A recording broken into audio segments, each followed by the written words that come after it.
अब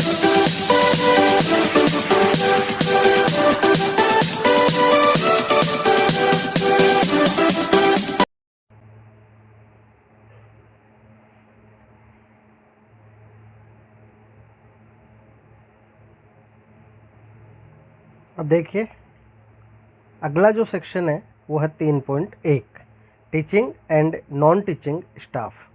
यहाँ आपको number of non teaching oblique administrative and support staff in position.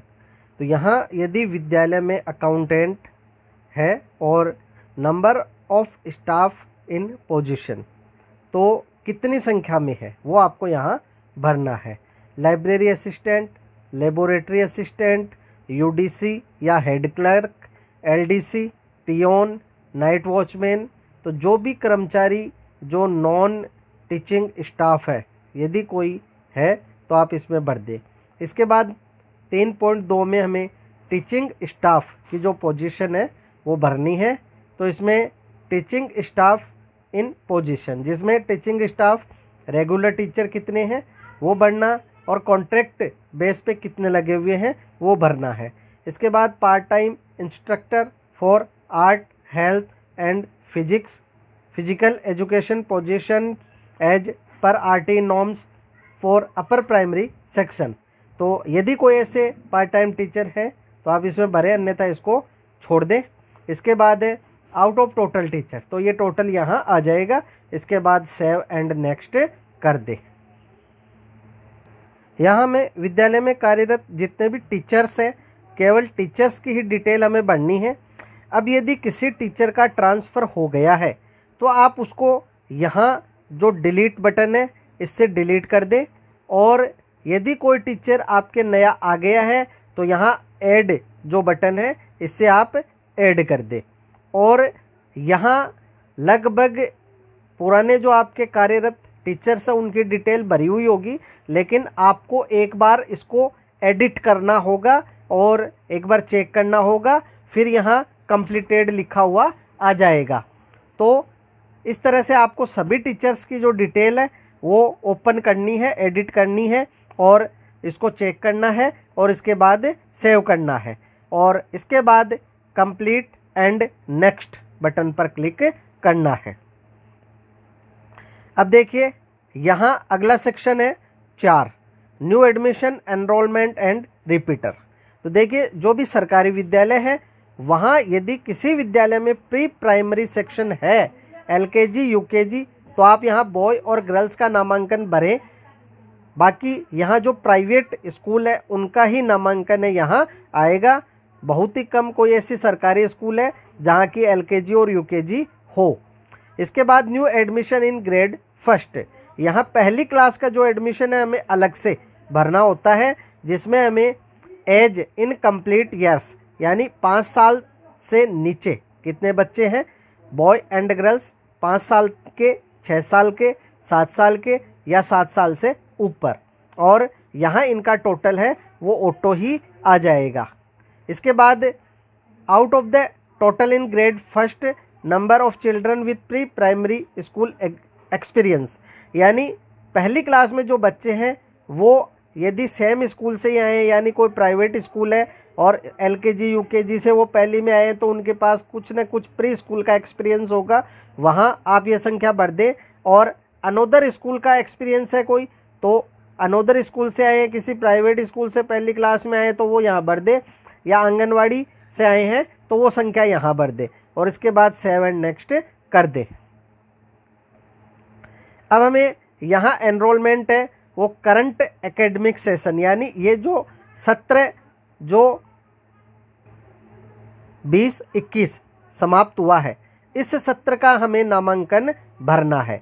ये जो नामांकन है 30 सितंबर को आधार मानते हुए भरना है, लेकिन मैं आपको ये कहूँगा कि आप जो है वर्तमान तक का जो नामांकन है वो इसमें भरें, क्योंकि इस बार जो एडमिशन है पहली से 8वीं तक के पूरे वर्ष हुए हैं और 9वीं से 12वीं तक के भी जनवरी तक हुए हैं, तो स्पष्ट जो नामांकन है वो विभाग तक पहुँचे।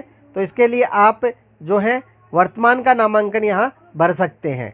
अब ये जो नामांकन है वो ए सेक्शन है सोशल कैटेगरी, जिसमें हमें general, SC ST OBC wise पहली से लेकर और 12वीं क्लास तक का जो नामांकन है यहाँ भरना है और यहाँ टोटल जो है आ जाएगा। फिर आपको इसको सेव करना है। इसके बाद out of the total enrolment, यानी जो एनरोलमेंट हमने भरा उसमें माइनॉरिटीज़ कितने हैं, और माइनॉरिटी में मुस्लिम, क्रिश्चियन, सिख, बुद्धिस्ट, पारसी, जैन या अदर कौन कौन कितनी संख्या में है, किस क्लास में है, बॉय एंड गर्ल्स, वो आपको भरना है और सेव करना है। इसको आपको सरकाना हो, यहाँ से आप इस नीली जो बटन है इसे सरका सकते हैं, या ऊपर यहाँ से भी आप इसको सरका सकते हैं।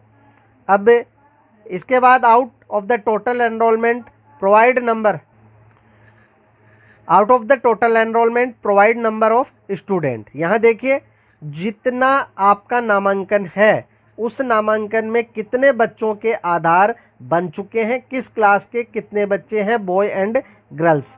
तो लगभग हमारे यहाँ प्रत्येक बच्चे का जो आधार है वो बन चुका होगा, और यदि नहीं है तो आप उन्हें कहें कि वो आधार बनवा लें, क्योंकि हमें ये ज़रूरी होता है शाला दर्पण पर भी अपलोड करना।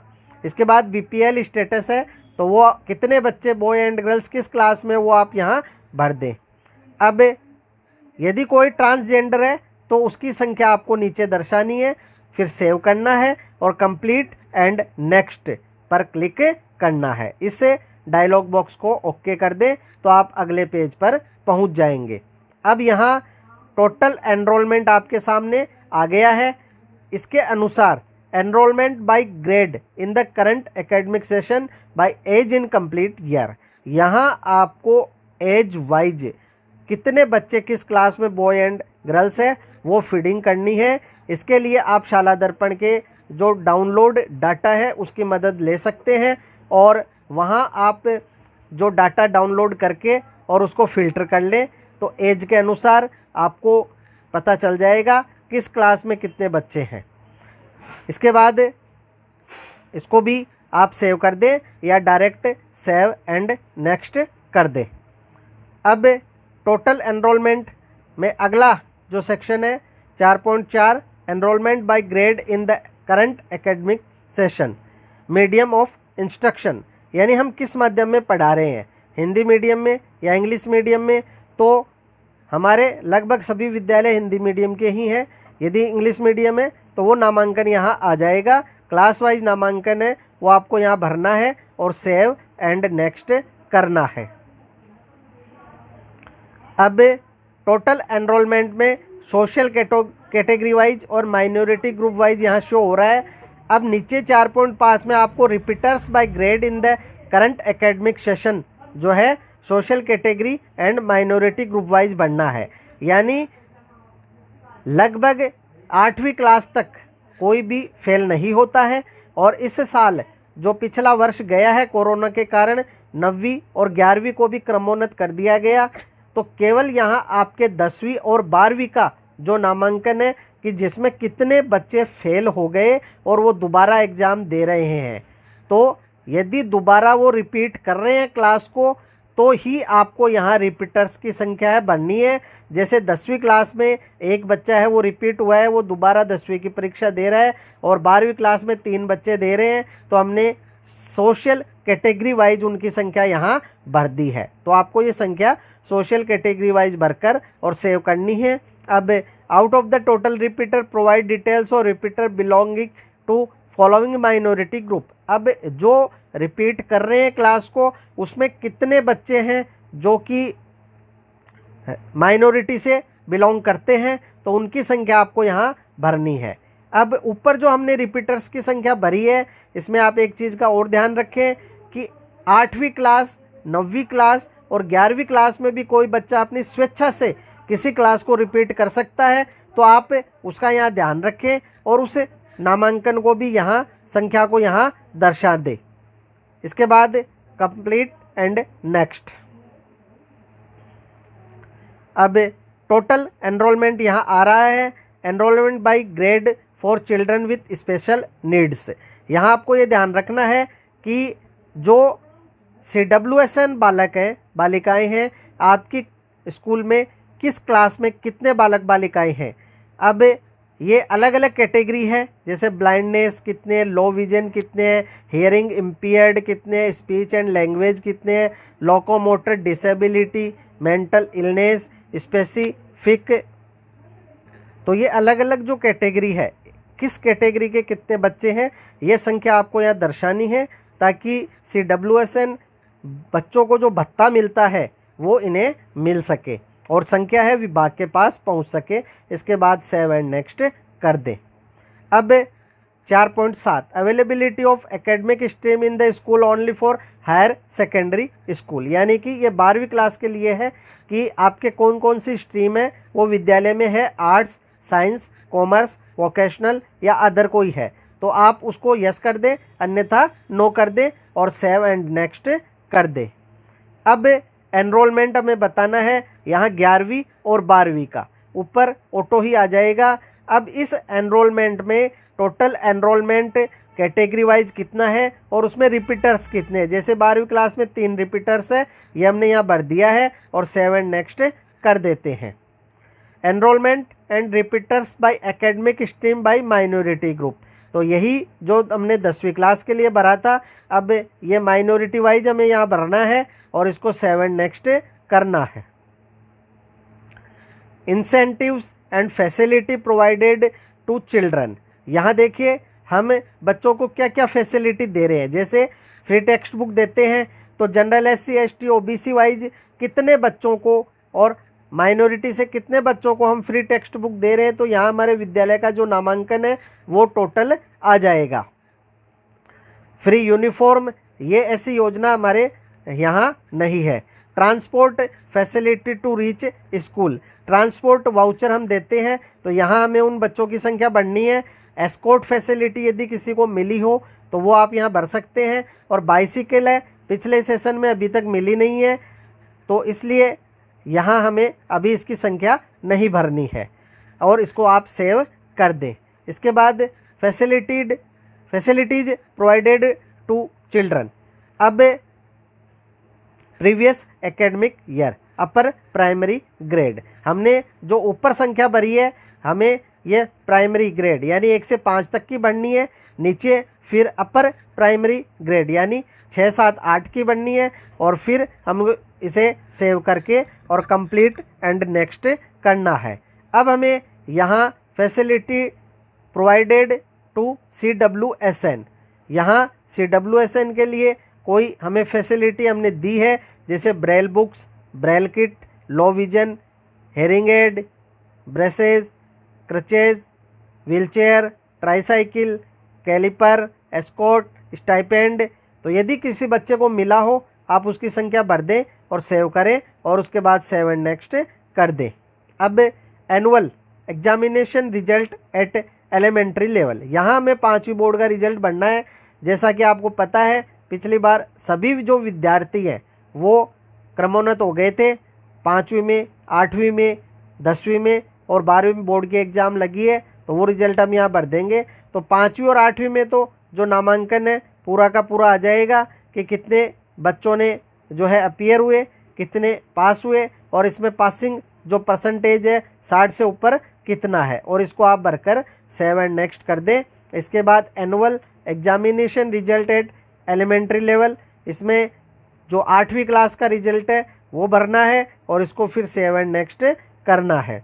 अब बोर्ड एग्ज़ाम का जो रिज़ल्ट है ये आप यहाँ कितने जो नामांकन है अपीयर हुए और उसमें से कितने पास हुए, तो यहाँ ये हम भरकर सेव कर देंगे। इसके बाद अदर देन रेगुलर स्टूडेंट, यानी कोई बच्चे आपके विद्यालय से प्राइवेट फॉर्म भर रहे हैं रेगुलर के अलावा, तो आपको यहाँ उनकी संख्या भी दर्शानी है और कंप्लीट एंड नेक्स्ट सेव करने के बाद करना है। Board examination result past in from 7.1, यहाँ रेगुलर और नॉन रेगुलर दोनों की संख्या आ जाएगी। अब इसमें हमें परसेंटेज वाइज जो रिजल्ट है वो बढ़ना है कि 40% से कम general SC ST OBC category wise कितने बच्चे आए, बॉयज़ एंड गर्ल्स, 40 से 60 कितने हैं, 60 से 80 कितने हैं और 80 से ऊपर कितने हैं। इसके बाद नीचे ये जो है 10वीं क्लास के लिए है, ऊपर जो है ये 10वीं क्लास के लिए है जो कि रेगुलर स्टूडेंट के लिए है, और नीचे वाला अदर देन रेगुलर स्टूडेंट यानी कि जो कोई यदि प्राइवेट फॉर्म भरता है उसके लिए है। और कंप्लीट एंड नेक्स्ट कर दे। अब इसके बाद हमें जो है 10वीं क्लास के लिए जो रेगुलर स्टूडेंट है वो, अब चूंकि हमने ये भरा नहीं है इसलिए यहाँ आप लाल रंग का बॉक्स है ये देख रहे हैं और ये आगे नहीं जा रहा है, तो ये जब हम भर देंगे और इसके बाद नेक्स्ट कर देंगे तो ये आगे आ जाएगा। अब जो हमने 10वीं क्लास का रिजल्ट भरा वैसे ही हमें 12वीं क्लास का भी भरना है, जिसमें हमारी यहाँ स्ट्रीम आ जाएंगी। आर्ट्स है तो आर्ट्स, साइंस है तो साइंस, और दोनों है तो दोनों। इसके बाद number of student appeared, number of student passed, और ये कैटेगरी वाइज यहाँ SC ST बॉयज़ जो है गर्ल्स कितने हैं जनरल के वो आ जाएंगे। अब ऊपर है रेगुलर और नीचे प्राइवेट। इसके बाद कंप्लीट एंड नेक्स्ट कर दे। अब इसमें भी वही जैसे हमने 10वीं का भरा कि परसेंटेज वाइज कितने जो है रेगुलर और प्राइवेट स्टूडेंट हैं वो परसेंटेज वाइज संख्या में यहाँ भरनी है। अब है रिसिप्ट एंड एक्सपेंडिचर, तो यहाँ में जो ग्रांट रिसीव्ड हुई है सेशन 19-20 में, देखिए यहाँ लिखा है grant received by the school and expenditure made during the financial year 19-20 government and government aided school. तो ये हमें 19-20 में जो ग्रांट प्राप्त हुई है उसकी जो राशि है वो बढ़नी है। एक CSG है, लाइब्रेरी ग्रांट है, grant for sports and physical education यानी स्पोर्ट्स के लिए जो ग्रांट मिलती है, grant for media and community mobilisation, grant for training of SMC SDMC, और grant for support at pre school level only for primary school oblique sections. तो अगला है ग्रांट फॉर मेजर रिपेयर। तो ये सारी ग्रांट है, जितनी राशि आपको मिली है वो यहाँ भर दें। इसके बाद financial assistance received by the school. अब इसमें नॉन गवर्नमेंट ऑर्गेनाइजेशन यानी NGO से मिला है, कितनी राशि मिली है। पब्लिक सेक्टर अंडरटेकिंग यानी PSU से मिला है, कितनी राशि मिली है वो आप यहाँ भर दें। नहीं मिला है तो नो कर दें। कम्युनिटी से तो हमें मिलता ही रहता है जो भी फंड है, तो वो आप यहाँ भर दें राशि, और अदर कोई है तो वो भर दे। Whether school is maintaining inventory register for the following, यानी हम ICT आइटम्स के लिए, स्पोर्ट्स इक्विपमेंट के लिए, लाइब्रेरी बुक्स के लिए रजिस्टर बनाते हैं या नहीं बनाते, तो वो यहाँ आप अवेलेबिलिटी में यस कर दें और सेव एंड नेक्स्ट कर दें। इसके बाद है PGI इंडिकेटर्स। तो नंबर ऑफ टीचर्स विथ आधार और home unique ID is seeded in any electronic database. तो हमारे सभी जो टीचर्स हैं उनके आधार किसी न किसी इलेक्ट्रॉनिक डाटाबेस पर सीडेड है, उनकी संख्या आप यहाँ भर दें। इसके बाद whether the school has in place a system to capture student attendance electronically. तो यदि आपके विद्यालय में बायोमेट्रिक अटेंडेंस होती है तो यस करें, अन्यथा नो कर दें। इसी प्रकार टीचर्स की बायोमेट्रिक अटेंडेंस होती है तो यस करें, अन्यथा नो कर दें। Has school evaluation has been completed, school का एवोल्यूशन हमें प्रत्येक साल करना ही होता है, इसमें आप यस कर दें। Has school made improvement plan on the basis of evolution, तो ये भी हम बनाते ही हैं इम्प्रूवमेंट प्लान, विकास योजना जो है इसको यस कर दें। इन the school registered under PFMS, इसमें आप नो कर दें क्योंकि अपने यहाँ IFMS है, ये इस पर हमारे स्कूल है वो रजिस्टर्ड है, PFMS पर नहीं है। इसके बाद अदर इंडिकेटर में whether the school has constituted youth club, eco club, और whether teacher identity card are issued to the all teacher in the school, तो इसमें आप यस कर दें क्योंकि ये सभी हमारे बनाने के निर्देश हैं। स्कूल सेफ्टी से रिलेटेड जो बिंदु है कि तो 11.1 whether the school disaster management plan has been developed, तो यस कर दें। Whether structural safety audit has been conducted, safety audit हमें विभाग से करवानी होती है, यदि आपने करवाई है तो यस करें, अन्यथा नो करें। Whether non structural safety audit has been conducted, यदि आपने ये करवा ली है ऑडिट तो यस करें, अन्यथा नो करें। Whether CCTV cameras available in school, कई विद्यालय ऐसे हैं जहां भामाशाहों के सहयोग से हमने सीसीटीवी कैमरे लगा रखे हैं। यदि आपके विद्यालय में है तो यस कर दें, अन्यथा no. Whether fire extinguisher are installed, तो ये प्रत्येक विद्यालय में होता ही है, अग्निशामक यंत्र। Does the school have a nodal teacher for school safety, तो हमने किसी न किसी टीचर को भी जो है नोडल टीचर बना रखा होता है, यस कर दें। Whether student and teachers undergo regular training in school safety and disaster preparedness, तो यहाँ हम रेगुलर बच्चों को भी जो है डिजास्टर मैनेजमेंट की ट्रेनिंग देते ही रहते हैं, इसको आप यस कर दें।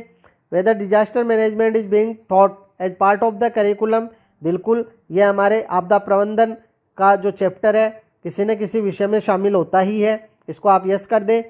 Whether school has received grant for self defence training for girls, तो इसमें आप जो है यदि आपके कोई ग्रांट प्राप्त हुई हो तो यस कर दें, अन्यथा नो कर दें। सेल्फ डिफेंस की जो बालिकाओं के लिए जो ट्रेनिंग है वो होती ही रहती है। If yes number of student provide training, कितने बच्चों को ट्रेनिंग दी गई उनकी संख्या यहाँ भर दें। Weather the school has displayed safety guidelines on display board, तो ये भी हमने प्रत्येक विद्यालय में डिस्प्ले बोर्ड बना रखा है, जो भी सेफ्टी गाइडलाइन है उनको उस पर लिखवा रखा है। Whether all teachers has received grant for working as first level counsellor for government school, तो प्रत्येक टीचर है एक काउंसलर के रूप में प्रत्येक जो है स्कूल में कार्य करता ही है और बच्चों को डिजास्टर मैनेजमेंट के बारे में बताता ही है, तो इसमें आप यस कर दें। If yes weather the school has carried out the following activity guidelines and counselling, तो इसमें आप यस कर दें। सैनिटाइजेशन ऑफ पेरेंट, इसमें यस कर दें। Awareness generation for student and community, इसमें यस कर दें। Provision for taking feedback of the student, इसमें यस कर दें। Suggestion complete box in the school, इसमें यस कर दें। हमने जो शिकायत पेटिका है सजेशन बॉक्स है वो भी स्कूल में लगा ही रखे हैं। Provide copies of safety guidelines to the student, तो इसमें आप यस कर दें और सेव एंड कंप्लीट कर दें। तो इस तरह से आप देखेंगे कि आपका जो यूडाइस का डाटा है वो आसानी से आप भर पाओगे। यदि इस समय विद्यालय बंद है और आपको कोई डाटा नहीं प्राप्त हो रहा है तो आप जो भी टीचर इस समय कोविड मैनेजमेंट में विद्यालय में ड्यूटी पर हो उसकी सहायता ले सकते हैं, शाला दर्पण की सहायता ले सकते हैं।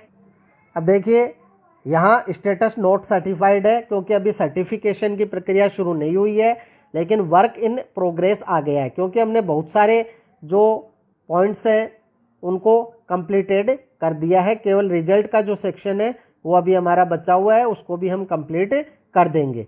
इसके बाद नीचे आप जब यहाँ पॉइंट नंबर 41 में आएंगे कि वैलिडेशन एंड कंपैरिजन, तो यहाँ जितना भी डाटा आपने भरा है उसको आपको वैलिडेट करना होगा, वेरीफाई करना होगा। वेरीफाई करने के बाद आप अपनी स्कूल का डाइस डाटा है उसकी रिपोर्ट है वो जनरेट कर पाओगे, प्रिंट ले पाओगे और इसके बाद जो है ये आपको एक प्रमाण पत्र है अपलोड करना होगा और उसके बाद है ये सर्टिफाइड CBEO ऑफिस से हो जाएगा, तो यहाँ सर्टिफाइड लिखा हुआ आ जाएगा। तो इस प्रकार से आप यूडाइस प्लस 2020-21 है ऑनलाइन आसानी से भर पाएंगे। फिर भी यदि आपके कोई कंप्लेंट हो, कोई समस्या हो तो आप कमेंट बॉक्स में कमेंट अवश्य करें, आपकी समस्या का जो समाधान है निश्चित ही किया जाएगा। यदि वीडियो आपको अच्छा लगे तो लाइक करें, शेयर करें, सब्सक्राइब करें, बेल आइकॉन को टिक करें ताकि नए वीडियो की जो नोटिफिकेशन आपको तुरंत मिल सके। इसी के साथ आप सभी का बहुत बहुत धन्यवाद और मिलेंगे अगले वीडियो में।